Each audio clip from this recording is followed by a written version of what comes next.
Jadi namanya Tanjun House itu karena Tanjun itu bahasa Jepang, artinya sederhana.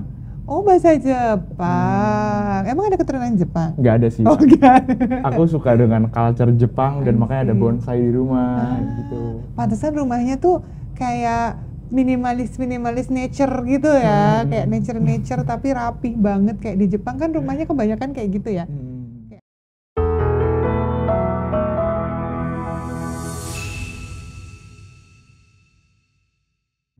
Untuk bikin ruangan demi ruangan segala macam, itu ada idenya sendiri atau kamu by default aja seiring berjalan waktu? Nah, sebenarnya itu dari dulu itu aku suka main game namanya The Sims. Iya. Nah, jadi di The Sims tuh aku bangun rumah dari aku. awal ya? Iya, terus aku coba interior design dari barang-barangnya The Sims itu.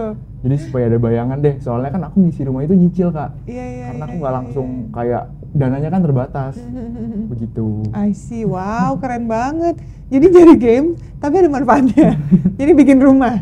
Tapi itu emang seru sih bikin rumah di situ ya. Seru, kan bisa ngubah warna lantai, warna dinding, segala macam, furniture. Ya ampun, lucu banget. Kalau ide untuk kontennya sendiri dari mana? Kalau ide itu biasanya dari pengalaman aku. Misalnya ada kesulitan atau kesusahan, misalnya dari ngecek serah terima rumah, sampai misalnya AC-nya panas, itu aku dari permasalahan aku tanya ke ahli, biasanya dari brand-brand yang headnya brand-brand, terus aku konfirmasi lagi pakai riset, karena aku takut ya supaya lebih match faktanya gitu. Iya. Baru deh kamu share gitu ya. Share biasanya. Masyarakat. Waktu pertama share gitu terus langsung rame gitu, gimana ini impact-nya ke kamu? Aku aku kaget gak siap gitu, Kak. Oh iya. Karena waktu itu konten pertamanya langsung naik, Kak. Langsung banyak viewersnya waktu dari dulu di TikTok. Jadi ya gak siap sih sebenarnya dulu. Terus makin semangat dong, makin kesini ya? Makin semangat jadinya. Oh ada. Udah banyak kerja sama tuh ya kan, aku lihat ada endorse segala macam kan, udah growth-nya udah gede banget.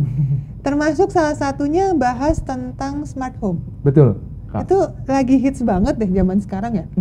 Emang gimana sih menurut kamu nih eksistensi tentang smart home nih?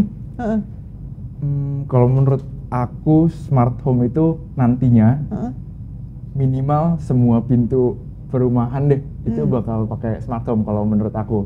Karena setelah aku pakai smart home, smart door ya, itu udah sangat membantu. Jadi kita nggak perlu bawa kunci lagi. Terus yang aku pakai ini yang Face ID. Jadi kayak kita misalnya sambil pegang barang-barang, aku tinggal dorong pintunya doang. Kok bisa begitu? Karena muka? Karena muka, nggak perlu pakai fingerprint atau pakai kode. Jadi menurut aku sih smart home ini kedepannya semua rumah itu bakal pakai. Di bagian rumah mana aja yang udah pakai terkoneksi nih dengan si smart home? Beberapa lampu, hampir 30% lampu di rumah pakai smart home. Terus smart door juga pakai. Dan perintilan elektronik kayak AC, purifier itu pakai smart home semua sih sekarang. Berarti kamu bisa connect dari handphone misalnya. Betul. Gitu ya. Kalau misalnya dari sisi kecanggihan, keunggulannya smart home ini kira-kira bakalan mendominasi nggak sih si pilihan kaum, kalau aku sih nyebutnya kaum milenial zaman aku ya, untuk kalau beli rumah, begitu rumah ada smart home-nya, kira-kira menurut kamu bakal jadi opsi pilihan nggak? Nah, menurut aku itu bakal jadi salah satu pertimbangan juga buat milenial pas beli rumah ya. Karena kalau yang udah ngerasain smart home, itu tuh lumayan membantu, tapi ada ribetnya juga, Kak. Nah itu sih sebenarnya, karena sejujurnya ya, aku tuh pernah sempet pengen pasang itu di rumah, which ini karena ini rumah baru ya udahlah pengen dipasangin. Tapi menurut aku pusing sendiri ya, gitu kayak oh my god ribet juga ya, karena buat aku kayak mungkin nggak biasa ya, apa-apa dari handphone, apa-apa langsung nyambung ke listrik apa segala, jadi kayaknya kok buat aku jadi ini ya, apa ada tipsnya nggak sih untuk pakai smart home itu sebenarnya yang nyaman gimana? Nah biasanya tipsnya itu bikin schedule, Kak, paling enaknya kalau menurut aku. Buat kakak misalnya yang jarang nih kan ngotak-ngatik ngapain matiin lampu lewat HP. Itu kita buat schedule sesuai dengan jadwal kita. Jadi misalnya hari Senin biasanya bangun jam 5 pagi nih mau lari pagi. Jadi kita bisa atur jam 5 pagi itu lampu udah nyala di depan. Tapi kalau di hari Selasa lampunya nyala di jam 8 pagi karena biasanya Selasa bangun siang nih. Gitu. Jadi bisa sedetail itu ya? Bisa sedetail itu Kak. Dan menghemat biaya listrik karena kita menyesuaikan dengan pakainya kita gitu. Oke. Kalau mati lampu gimana? Nah, kalau mati lampu itu minusnya kalau smart home itu sebenarnya bukan mati lampu, wifi-nya Kak. Kalau wifi-nya misalnya terganggu, smart home-nya jadi lampu biasa. I see. Gitu. Nah kalau mati lampu juga nggak bisa dipakai dong. Smart door kalau mati lampu gimana? Kalau smart door biasanya udah ada baterai di dalamnya, jadi dia nggak tersambung. Jadi aman ya? Aman. Nggak kekunci lah ya? Nggak kekunci kalau smart door. Oke, tapi yang lainnya tetap ya masalahnya. Tetep.